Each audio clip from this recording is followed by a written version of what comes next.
Good evening हमारे प्यारे दोस्तों। स्वागत है एक बार फिर से आपके अपने यूट्यूब चैनल लर्न विथ एजे के साथ। दोस्तों आशा करते हैं आप स्वस्थ और मस्त होंगे, पढ़ाई लिखाई अच्छी खासी चल रही होगी। दोस्तों आज की इस वीडियो में हाजिर हैं हम आपके सामने लेट को लेकर। आज हम किस वीडियो में देखेंगे किस तरह से डायरेक्ट स्पीच में आए हुए लेट वाक्यों को आप इनडायरेक्ट स्पीच में बदलेंगे। इसके पहले मैं निगेटिव, ऑफर्मेटिव जैसे सारे वाक्यों को मैं अपने चैनल पे ऑलरेडी अपलोड कर दिया हूँ। यदि आपने उस वीडियो को नहीं देखा है तो सबसे पहले आप मेरे उस चैनल पे जाइए। डायरेक्ट और प्लेलिस्ट में डायरेक्ट और इनडायरेक्ट के नाम से बना होगा, आप वहाँ से उस सारी वीडियो को देख सकते हैं। और मैं इस वीडियो के डिस्क्रिप्शन बॉक्स में उस वीडियो का लिंक दे दूंगा, आप चाहे तो यहाँ से भी जाकर उन वीडियो को देख सकते हैं।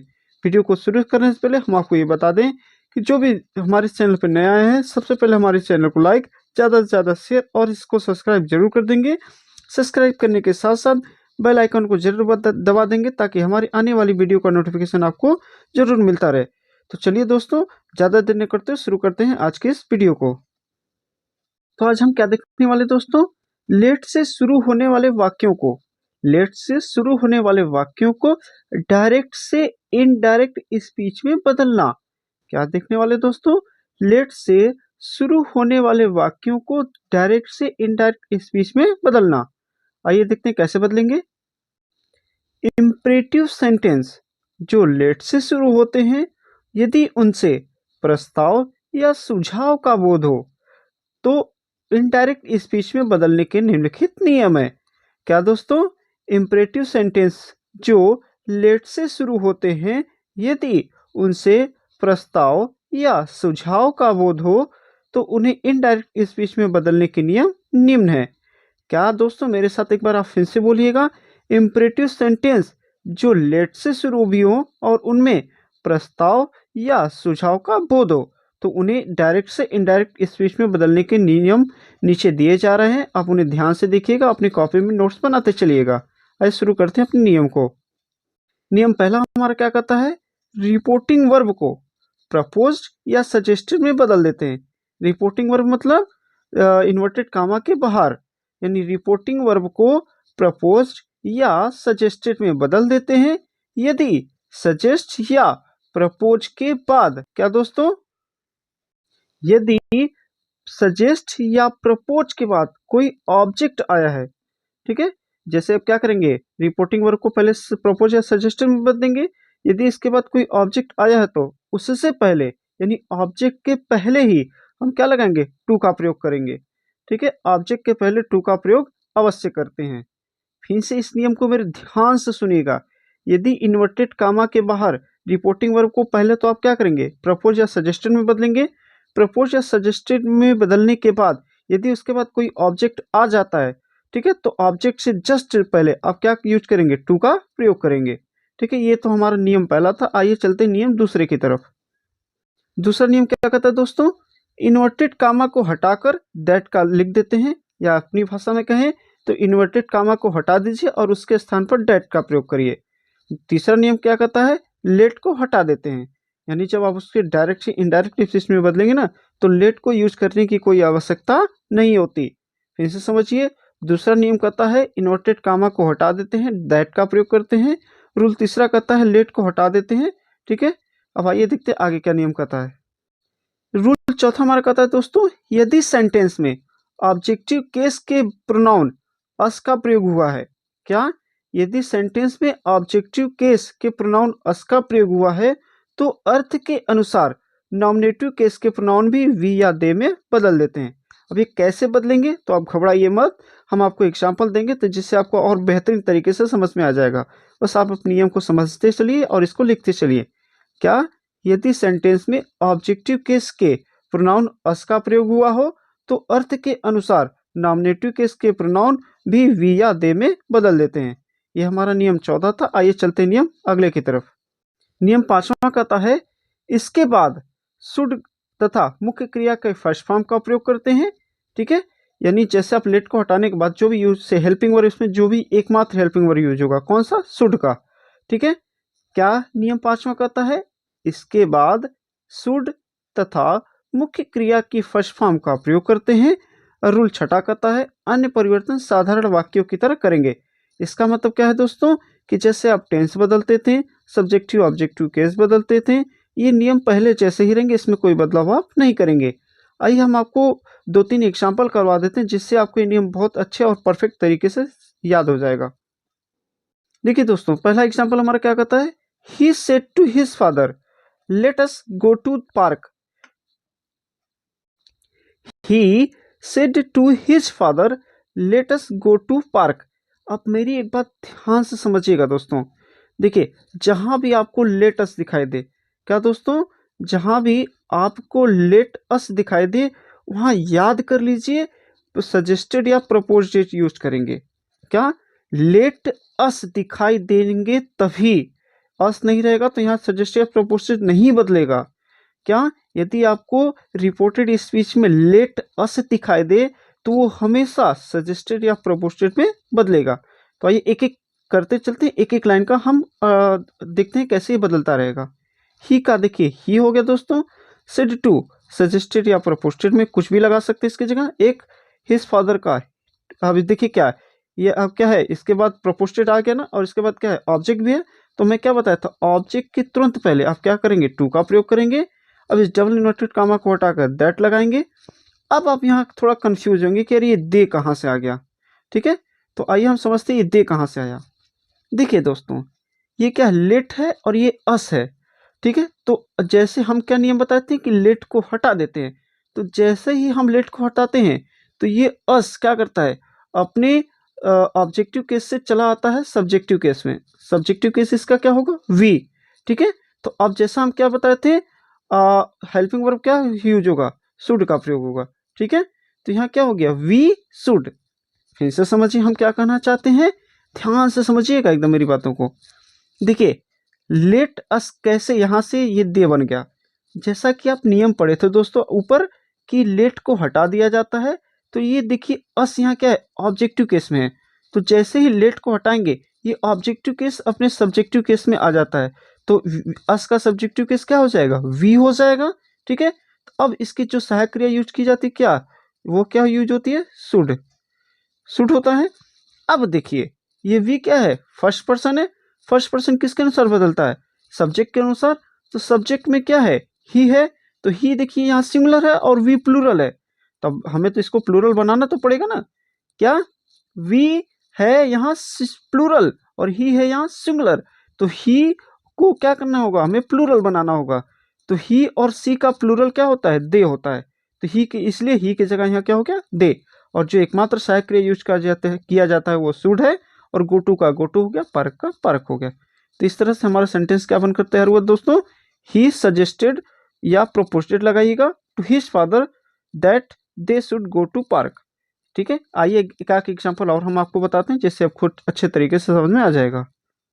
देखिए दोस्तों, he said let us help the poor. He का ही हो गया। अब देखिए क्या करेंगे, अब ये लेट अस है तो इसको प्रपोज या सजेस्टेड कुछ भी लगा सकते हैं। तो ही सेड किस में बदल गया, सजेस्टेड में बदल गया। डबल इन्वर्टेड कामा को हटाएंगे दैट लगेगा। अब इसके बाद ऑब्जेक्ट है नहीं तो इसलिए टू हम नहीं लगाएंगे। ठीक है, सेट के बाद कोई ऑब्जेक्ट नहीं है तो टू का प्रयोग भी मत करिए। ठीक है, तो डबल इन्वर्टेड कामा को हटाएंगे दैट लगा। फिर ये दे कहाँ से आया, तो जैसा कि हम बताए थे लेट को हटाते हैं, तो लेट को हटाते ही ये अस अपने सब्जेक्टिव केस में हो जाता है। तो अस का सब्जेक्टिव केस क्या होता है, वी होता है। वी है फर्स्ट पर्सन, वी है फर्स्ट पर्सन, तो फर्स्ट पर्सन सब्जेक्ट के अनुसार बदलता है। अब ये क्या है यहाँ, ये क्या है, प्लूरल फॉर्म में है, और ही क्या है, सिंगुलर है। तो हमको ही को भी क्या बनाना होगा, प्लूरल फॉर्म में बनाना होगा। तो ही और सी का दोस्तों प्लूरल फॉर्म दे होता है, तो इसलिए यहाँ क्या हो गया, दे हो गया। हेल्पिंग वर्ब एकमात्र शुड लगता है, हेल्प का हेल्प, द का द, पुअर का पुअर हो गया। ठीक है, ये दूसरा एग्जाम्पल था। आइए चलते हैं तीसरे एग्जाम्पल की तरफ। देखिए दोस्तों, I said to him let us go to market. I said to him, मैंने उससे कहा चलो बाजार चलते हैं। तो आई का आई हो गया, सेड टू सजेस्टेड या प्रोपोस्टेड में बदल गया। इसके बाद देखिए ये ऑब्जेक्ट है, इसलिए हम यहाँ टू का प्रयोग करेंगे। क्या, ऑब्जेक्ट है यहाँ तो इसलिए हम टू का प्रयोग करेंगे, उसके बाद ऑब्जेक्ट को लिखेंगे। फिर से समझिए, आई का आई हो गया, सेड टू सजेस्टेड या प्रोपोस्टेड में बदल गया।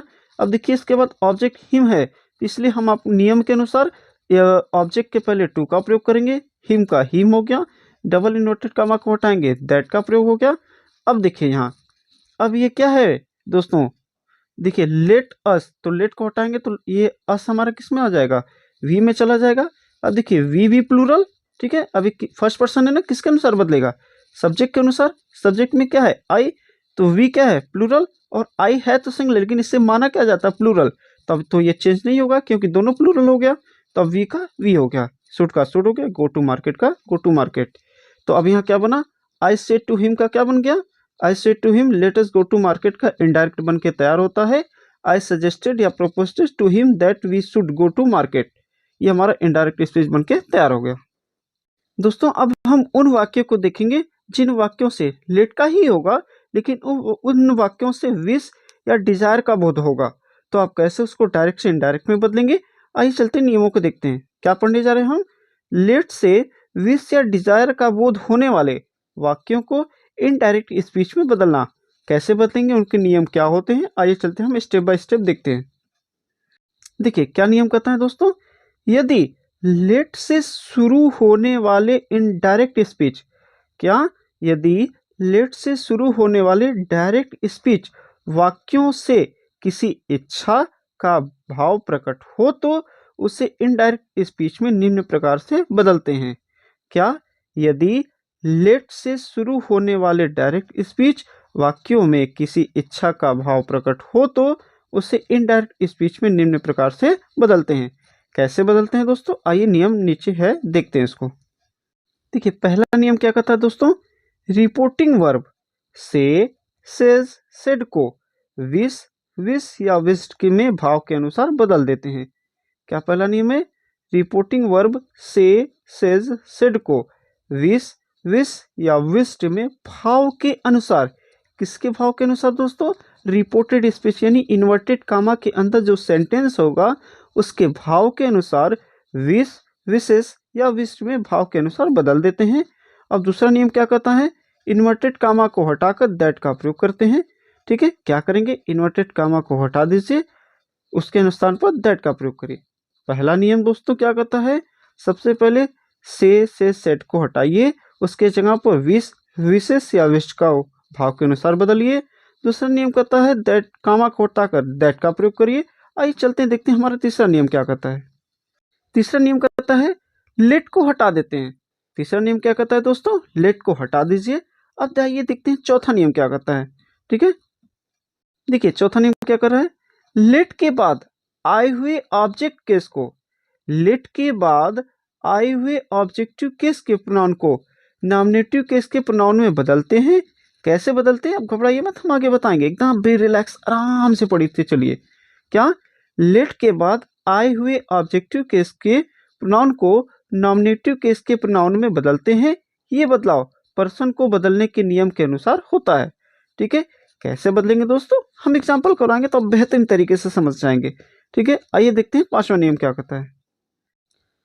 नॉमिनेटिव केस के प्रोनाउन, क्या दोस्तों, नॉमिनेटिव केस के प्रोनाउन तथा मुख्य क्रिया की फर्स्ट फॉर्म का प्रयोग करते हैं। नॉमिनेटिव केस के प्रोनाउन तथा मुख्य क्रिया के फर्स्ट फॉर्म का प्रयोग करते हैं। और छठवां नियम क्या कहता है, अन्य परिवर्तन साधारण वाक्यों की तरह ही हैं। अन्य परिवर्तन साधारण वाक्यों की तरह होंगे या हैं, इसका क्या मतलब है कि जैसे आप टेंस बदलते थे, हेल्पिंग वर्ब बदलते थे, सब्जेक्टिव ऑब्जेक्टिव केस में बदलाव करते थे, सब वैसे ही होगा। आइए हम आपको ले चलते हैं एग्जाम्पल की तरफ, जिससे आपको बेहतर और बेहतरीन तरीके से समझ में आएगा। दोस्तों अगर ये हमारा वीडियो आपको अच्छा लग रहा हो तो इस वीडियो को लाइक ज़्यादा से ज़्यादा शेयर करिएगा, ताकि और भी बच्चे इस वीडियो का लाभ प्राप्त कर सकें और हमें भी मोटिवेशन मिलता रहे। और ये आप लोगों की जिम्मेदारी है, ज़्यादा से ज़्यादा सब्सक्राइबर को बढ़ाइए। ठीक है, आइए दोस्तों देखते हैं अपना पहले एग्जाम्पल को। ही सेड, उसने कहा, late me know this matter, मुझे यह मामला या वाक्य जानने दो। देखिए ही का ही हो गया, सेड विश्ड में बदल गया, डबल इन्वर्टेड कामा को हटाएंगे, दैट का प्रयोग करेंगे क्योंकि ऑब्जेक्ट है नहीं और अस है नहीं, लेटस है नहीं, लेटस रहता दोस्तों तो सजेस्टेड या प्रपोस्टेड में बदला जाता। तो अब यहाँ लेट है नहीं तो इसलिए इसको रिपोर्टेड स्पीच के भाव के अनुसार सेड को विश्ड में बदला गया, इन्वर्टेड कामा को हटा दिया, अब दैट लग गया, लेट को हटा दिया जाता है। अब ये देखिए क्या है, ध्यान से समझिएगा हम क्या कहना जा रहे हैं। अब देखिए मी है, ठीक है, तो लेट को हटा दिए, अब मी क्या है दोस्तों, फर्स्ट पर्सन है। फर्स्ट पर्सन किसके अनुसार बदलता है, सब्जेक्ट के अनुसार। तो सब्जेक्ट ही है, तो यहाँ मी अब क्या बन जाएगा, ही बन गया। ठीक है, अब देखिए क्या है, अब आप कहेंगे मी तो यहाँ ऑब्जेक्टिव केस में है और ये यहाँ सब्जेक्टिव केस में, तो आप यहाँ सब्जेक्टिव केस कैसे लगाएं। तो अब देखिए जैसे ही लेट को हटाते हैं ये ऑब्जेक्टिव केस अपने सब्जेक्टिव केस में आ जाता है। तो अब यहाँ मी ऑब्जेक्टिव केस को नहीं देखेंगे, अब यहाँ देखेंगे हम क्या हो गया, आई। अब आई किसके अनुसार बदलेगा, फर्स्ट पर्सन है तो सब्जेक्ट के अनुसार। तो ही भी सब्जेक्टिव केस है, यहाँ आई भी सब्जेक्टिव केस। तो ही क्या हो गया, ही हो गया। एकमात्र सहायक क्रिया यूज जो की जाती है शुड हो गया, नो का नो हो गया, दिस का दैट हो गया, मैटर का मैटर हो गया। तो he said let me know this matter का डायरेक्ट इनडायरेक्ट स्पीच क्या बन के तैयार होता है, he wish that he should know that matter. देखिए दूसरा एग्जांपल हम आपको दिखाते हैं, देखिए कैसे बनेगा। देखिए गगन का गगन हो गया, सेड विश्ड में बदल गया। इस डबल इन्वर्टेड कामा को हटाएंगे दैट लगेगा, जैसे ही लेट को हटाएंगे ये हिम अपने सब्जेक्टिव केस में आ जाएगा, क्योंकि यह है अभी यहाँ ऑब्जेक्टिव केस में। हिम अब चला जाएगा किस में, सब्जेक्टिव केस में। हिम का सब्जेक्टिव केस क्या हो जाएगा, ही। ठीक है, तो अब देखिएगा जैसे लेट को हटाएंगे, ठीक है, हिम अपने सब्जेक्टिव केस में हो जाएगा, यहाँ हिम का ही हो गया। तो अब देखिए गगन भी क्या है, लड़का है, तो इसकी जगह हम क्या रख सकते हैं, ही रख सकते हैं। तो देखिए ही का ही हो गया। अब सूट लगाएंगे, take a rest, take a rest. ठीक है, अब ये बन के हमारा तैयार। Gagan said let him take a rest का क्या बना indirect speech, Gagan wish that he should take a rest. ये हमारा इनडायरेक्ट स्पीच बनकर तैयार दोस्तों। अब कुछ स्पेशल नियम है, ध्यान से देखिएगा क्या करते हैं। यदि लेट से शुरू होने वाले वाक्य में, यदि लेट से शुरू होने वाले वाक्य में अनुमति का बोध हो तो, यदि लेट से शुरू होने वाले वाक्य में अनुमति का बोध हो तो रिपोर्टिंग वर्ब को ऑर्डर या रिक्वेस्टेड में बदलकर लिखते हैं। ठीक है, यदि जब आप किसी से अनुमति मांगे ना, जैसे से आप क्लास में हैं, ठीक है, तो यदि आपको बाहर जाना है तो अपने टीचर से क्या करेंगे, अनुमति मांगेंगे ना। ठीक है, या जब आपको टीचर क्या करेंगे, रिक्वेस्ट करेंगे। ठीक है, या आपसे क्लास में है, आप टीचर आपको कोई होमवर्क दिया है या कोई क्लास वर्क दिया है, तो कहेगा ना कि इसे जल्द करके दिखाओ। ठीक है, या फिर खड़े हो जाओ, तो आपको क्या देगा, ऑर्डर देगा। तो कैसे बदलेंगे, आइए देखते हैं।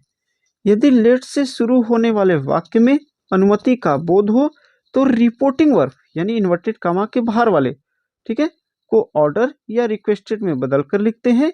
कामा तथा लेट को हटा दिया जाता है, यानी इन्वर्टेड कामा को भी हटा देंगे और लेट को भी हटा देंगे। उसके स्थान पर टू और अलाउ, उसके स्थान पर कामा तथा लेट को हटा दिया जाता है। उसके बाद टू अलाउ लिखते हैं।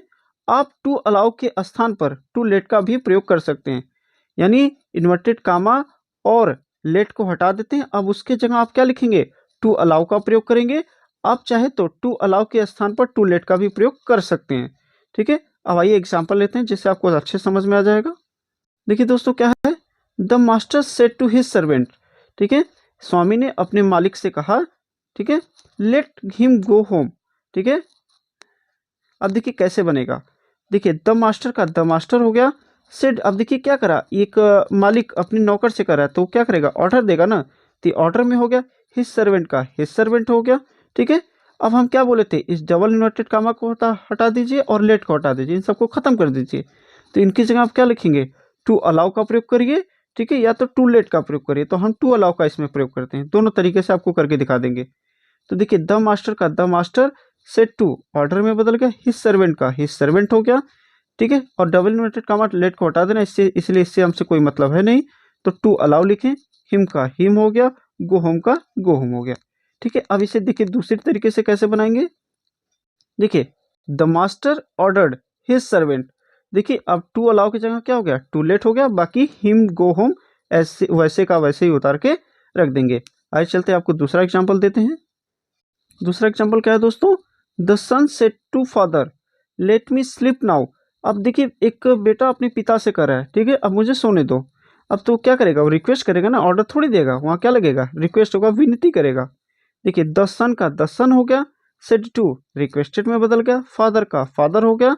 इस डबल इन्वर्टेड कामा को हटाइए, उसके जगह पर टू लेट का प्रयोग करिए। मी का, अब देखिए ये कौन सा केस है, लेट है, लेट को जैसे ही हटाएंगे मी अपने अब सब्जेक्टिव केस में हो जाएगा, आई बन जाएगा। तो आई क्या है, फर्स्ट पर्सन है, फर्स्ट पर्सन द सन के अनुसार बदलेगा। ठीक है, देखिए दोस्तों क्या कहता है कि लेट, यदि हम टू लेट का प्रयोग करते हैं तो लेट को हटाएंगे नहीं, तो यदि हम लेट का प्रयोग कर रहे हैं तो ये अपने ऑब्जेक्टिव केस में ही रहेगा। यदि लेट को जब हटा देते हैं तब ये ऑब्जेक्टिव केस सब्जेक्टिव केस में बदलता है। ठीक है, तो लेट का लेट ही रहेगा क्योंकि हम टू लेट का यूज कर रहे हैं। तो ये मी ऑब्जेक्टिव केस में ही रहेगा, तो किसके अनुसार बदलेगा, सेकंड पर्सन है, सब्जेक्ट के अनुसार। लड़का है तो इसलिए हम ही लेंगे, ही का ऑब्जेक्टिव केस क्या हो गया, हिम, स्लिप का स्लिप हो गया। फिर से समझिए हम क्या समझाना चाह रहे हैं। देखिए जब आप, हम क्या बताए थे इसके पहले कि आप क्या करेंगे, लेट को हटा देंगे और डबल इन्वर्टेड कामा को हटा देंगे। जब लेट को हटाएंगे तो ये मी जो है ऑब्जेक्टिव केस में अपने सब्जेक्टिव केस में आ जाता, लेकिन हम यहाँ क्या यूज कर रहे हैं, टू लेट का प्रयोग कर रहे हैं, तो लेट ऑलरेडी है इसलिए मी अपने ऑब्जेक्टिव केस में ही रहेगा, ये सब्जेक्टिव केस में नहीं आएगा। तो ठीक है, तो किसके अनुसार बदलेगा, ये द सन के अनुसार बदलेगा। सन क्या है, लड़का है, तो इसके लिए हम क्या लगा सकते हैं, ही का ऑब्जेक्टिव केस क्या हो गया, हिम, स्लिप का स्लिप हो गया। ठीक है दोस्तों, आशा और उम्मीद करते हैं कि आपको ये अच्छे समझ में आया होगा। दोस्तों ये हमारे यूट्यूब चैनल है @learn with AJ93, जिसे आप अपने गूगल पे या यूट्यूब पे जाकर सर्च करेंगे तो हमारा आपको चैनल मिल जाएगा, जहां से आपको इसे सब्सक्राइब कर सकते हैं। और आपसे उम्मीद है कि आप इस सेशन को ज़्यादा से ज़्यादा शेयर करेंगे और सब्सक्राइब करेंगे, आप लोगों की जिम्मेदारी है। ठीक है, आइए ज़्यादा देर न करते आप चलिए एक छोटा सा आपके लिए क्वेट्स से चलते हैं अपने क्वेट्स की तरफ। क्या कहता है क्वेट्स दोस्तों, कस आइए देखते हैं क्वेट्स क्या कहता है। कश्ती डूब कर निकल सकती है, क्या दोस्तों, कश्ती डूब कर निकल सकती है, समा बुझकर भी जल सकती है। कश्ती डूब कर निकल सकती है, समा बुझकर भी जल सकती है। मायूस ना हो इरादे ना बदलें, मायूस ना हो इरादे ना बदलें, किस्मत किसी भी वक्त बदल सकती है। कहने का मतलब दोस्तों कि आप अपने मन में जो भी इरादे बनाए हों उससे आप अपने डटे रहिएगा। उस इरादे से डगमगाने के लिए, उससे आपको विचलित करने के लिए बहुत विविधाएं या बाधाएं आएंगी, लेकिन आपको अपने रास्ते पर या इरादों पर डटे रहना है। मेरी शुभकामनाएं तथा उम्मीद तथा आपके साथ हैं। आपको हिंदी तथा इंग्लिश सब्जेक्ट में जो भी प्रॉब्लम होगा आप हमारे कमेंट्स बॉक्स में बताइएगा, मैं आपको कमेंट्स का बेसब्री से इंतजार करूंगा और उसका रिप्लाई भी करूंगा। ठीक है दोस्तों, आज के लिए वीडियो में बस इतना ही, मिलते हैं अपने नेक्स्ट वीडियो के साथ। ठीक है, तब तक के लिए आप ऐसे ही हमारी वीडियो को देखते रहिएगा। चलिए अब हमें अलविदा करिएगा, तब तक के लिए नमस्कार, टाटा, गुड बाय, शुभ रात्रि। अगर ये वीडियो बेटा हमारा आपको अच्छा लगा हो तो इस वीडियो को ज़्यादा से ज़्यादा लाइक, शेयर और सब्सक्राइब करना ना भूलिएगा। अपने दोस्त सर्कल में जितने भी दोस्त होंगे बेटा उन तक ये वीडियो को जरूर पहुँचाइएगा, ताकि अधिक से अधिक लोग लाभ इसका पा सकें। और हमारे इस वीडियो को देखने के लिए आपका बहुत बहुत धन्यवाद। इसी तरह से इंग्लिश इंटरेस्टिंग वे में पढ़ने के लिए आप बने रहिएगा हमारे साथ और हमारे और आपके अपने यूट्यूब चैनल लर्न विथ एजे के साथ। तब तक के लिए नमस्कार, टाटा, गुड बाय।